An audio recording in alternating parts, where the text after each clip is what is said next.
ഈശോ മിശിഹായ്ക്ക് സ്തുതിയായിരിക്കട്ടെ. ഇന്ന് നമ്മൾ ഹൃദ്യമാക്കുന്ന വചനം ലൂക്കായുടെ സുവിശേഷം 18-ാം അധ്യായം 27-ാം തിരുവചനം. മനുഷ്യർക്ക് അസാധ്യമായത് ദൈവത്തിന് സാധ്യമാണ്. പ്രിയപ്പെട്ടവരെ, ഈ നോമ്പ് കാലത്ത് അസാധ്യമെന്ന് പറയുന്ന പല കാര്യങ്ങളെയും സാധ്യമാക്കി എടുക്കേണ്ട ഒരു പിടിവാശിയുടെ നോമ്പായിരിക്കണം നമുക്ക്. മനുഷ്യർക്ക് അസാധ്യമായത് ദൈവത്തിന് സാധ്യമാണ്. ഈശോയുടെ ജീവിതം അങ്ങനെ തന്നെ ആയിരുന്നില്ലേ? കർത്താവ്, എങ്ങനെ ഈ കുരിശ് ഞാൻ വഹിക്കും? എങ്ങനെ ഈ പാനപാത്രം ഞാൻ കുടിക്കും? മനുഷ്യനെന്ന നിലയിൽ എനിക്ക് അസാധ്യമാണിത്. പക്ഷേ അപ്പാ, നിന്റെ ഇഷ്ടത്തോട് ചേരുമ്പോൾ ഇത് സാധ്യമായി കിട്ടും. പ്രിയപ്പെട്ടവരെ, പല കുരിശുകളും നമുക്ക് അസാധ്യമായി തോന്നാൻ കാരണം അത് നമ്മൾ തന്നെ വഹിക്കുന്നു എന്നതുകൊണ്ടാണ്. ഈശോയുടെ കൂടെ വഹിച്ചു നോക്കിയേ, അപ്പോൾ അതെത്ര സുന്ദരമായി നമുക്ക് വഹിക്കാൻ പറ്റും.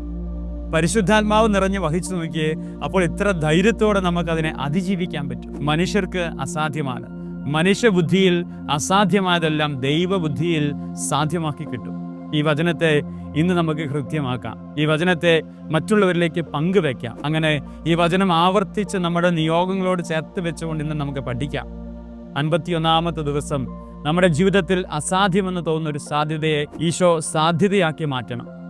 അങ്ങനെ കൃപയാക്കി മാറ്റുവാൻ ഈശോയെ, ഈ വചനത്തിൽ എനിക്ക് അഭിഷേകം നൽകണമേ. മനുഷ്യർക്ക് അസാധ്യമായത് ദൈവത്തിന് സാധ്യമാകും. ആമേൻ.